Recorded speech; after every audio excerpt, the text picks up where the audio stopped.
Assalamualaikum warahmatullahi wabarakatuh. Halo semua, perkenalkan saya Fitria Ramadhani dengan NIM 240400817. Kali ini saya akan menjelaskan praktikum titrasi kompleksometri.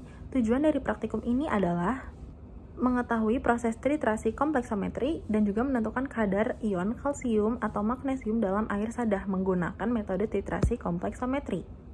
Prinsip reaksi kompleksometri menggunakan ETA yaitu ion kalsium bereaksi dengan ETA membentuk senyawa kompleks yaitu Ca-ETA-2-. Sedangkan ion Mg2+ atau magnesium bereaksi dengan ETA membentuk senyawa kompleks yaitu Mg-ETA-2-. Kedua ion tersebut bereaksi secara kuantitatif dengan ETA sehingga jumlah ion kalsium dan magnesium dalam larutan dapat ditentukan berdasarkan volume ETA yang digunakan selama proses titrasi. Indikator eriochrome black tea atau EBT adalah zat warna yang digunakan untuk menandai titik akhir titrasi. Dalam larutan yang mengandung ion kalsium atau magnesium, indikator ini berwarna merah anggur karena terikat dengan ion-ion tersebut. Ketika semua ion kalsium dan magnesium telah bereaksi sepenuhnya dengan ETA, indikator ini akan terbebas dari ikatan dengan ion logam dan berubah warna menjadi biru jernih. Perubahan warna ini menandakan titik akhir titrasi telah tercapai sehingga proses titrasi dapat dihentikan. Pada awal proses titrasi, larutan berwarna merah anggur karena indikator EBT terikat dengan ion kalsium atau magnesium yang ada dalam larutan. Seiring dengan penambahan ETA, ion kalsium dan juga magnesium perlahan-lahan bereaksi dengan ETA hingga habis. Pada saat semua ion logam tersebut telah bereaksi sempurna, indikator EBT ini tidak lagi terikat dengan ion logam dan berubah warna menjadi biru jernih. Perubahan warna inilah yang menunjukkan bahwa titik akhir titrasi telah tercapai. Langkah-langkah utama pelaksanaan praktikum ini yaitu pertama, pembuatan larutan ETA 0,1N dengan menimbang secara teliti sebanyak 37,23 gram serbuk ETA yang telah dikeringkan terlebih dahulu. Setelah itu, larutkan serbuk ETA tersebut menggunakan aquades bebas ion hingga larutan diencerkan sampai volume akhir menjadi 1 liter.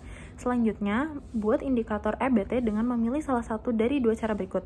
Cara yang pertama, larutkan 0,2 gram serbuk zat warna EBT ke dalam campuran pelarut yang terdiri dari 15 ml tritanolamin dan 5 ml etanol.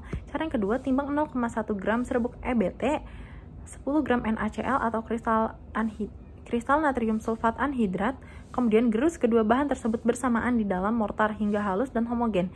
Indikator ini dapat digunakan dalam bentuk serbuk dengan mengambil sejumlah kecil sekitar ujung lidi untuk setiap 25 ml larutan sampel. Langkah berikutnya adalah pembuatan larutan buffer dengan pH 10.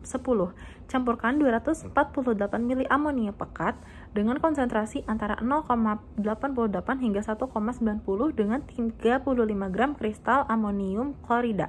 Kemudian encerkan campuran tersebut menggunakan aquades hingga total volume larutan mencapai 500 ml. Setelah semua larutan siap, lanjutkan dengan prosedur penentuan kesadaran air, yaitu pipet secara volumetrik sebanyak 10 ml larutan sampel dan masukkan ke dalam labu Erlenmeyer berkapasitas 100 ml dan tambahkan 2 ml larutan buffer dengan pH 10 serta seujung lidi indikator EBT ke dalam larutan sampel tersebut. Kemudian lakukan titrasi menggunakan larutan ETA 0,1N sambil mengamati perubahan warna larutan. Hentikan titrasi ini saat larutan berubah dari merah anggur menjadi biru jernih yang menandakan telah mencapai titik akhir titrasi. Ulangi titrasi ini sebanyak 3 kali untuk memastikan hasil yang akurat dan catat data pengamatan yang diperoleh. Terakhir, hitung kadar kalsium dan juga magnesium pada sampel menggunakan rumus yang sesuai dengan data hasil titrasi. Bahan-bahan yang penting dalam praktikum ini yaitu ETA 0,1N yang berfungsi untuk mengikat ion kalsium dan juga magnesium secara kuantitatif dalam larutan sampel. Terus juga ada indikator EBT yang untuk menandai titik akhir titrasi dengan perubahan warna dari merah anggur menjadi biru jernih. Ketiga ada larutan buffer pH 10 berperan menjaga stabilitas pH selama titrasi agar reaksi kompleksasi antara ETA dan ion logam dapat berlangsung secara optimal. Keempat, air sada atau sampel yaitu larutan yang akan dianalisis untuk menentukan kadar kalsium dan magnesium di dalamnya. Terakhir ada aquades atau air bebas ion digunakan untuk mencuci alat-alat laboratorium serta membantu mencerahkan larutan agar lebih mudah diamati selama proses titrasi.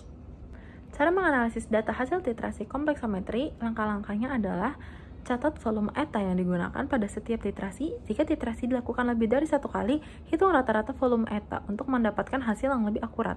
Selanjutnya, gunakan rumus untuk menghitung kadar kalsium atau magnesium dalam sampel.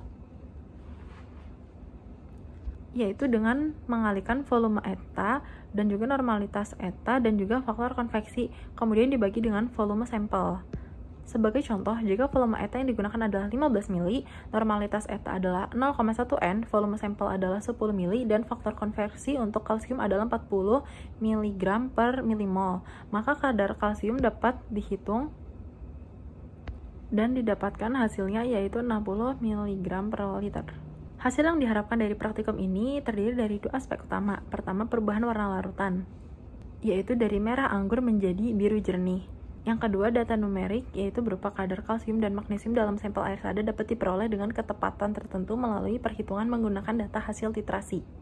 3 tips penting agar titrasi kompleksometri berjalan akurat ini yaitu pastikan pH larutannya sesuai dan gunakan indikator EBT dengan benar, dan juga jangan lupa titrasi dengan hati-hati.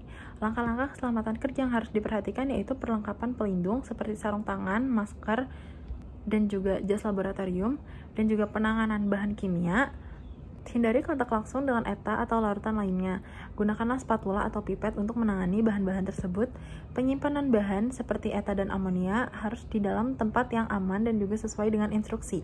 Setelah selesai, jangan lupa bersihkan area kerja dengan cermat dan pastikan tidak ada sisa bahan kimia yang tertinggal. Bagian yang paling sulit menurut saya dalam praktikum ini adalah menentukan titik akhir titrasi dengan presisi, karena perubahan warna harus diamati dengan sangat teliti. Dan kesalahan yang mungkin terjadi dan cara mencegahnya yaitu perubahan warna yang tidak jelas, yang bisa disebabkan oleh pH yang tidak sesuai atau penggunaan indikator yang tidak tepat. Untuk mencegahnya, pastikan pH larutan stabil dan indikator digunakan dengan benar. Manfaat praktikum ini yaitu dapat digunakan dalam pengolahan air, farmasi, dan juga analisis lingkungan, di mana pengukuran ion kalsium dan magnesium sangat penting untuk memastikan kualitas produk atau lingkungan.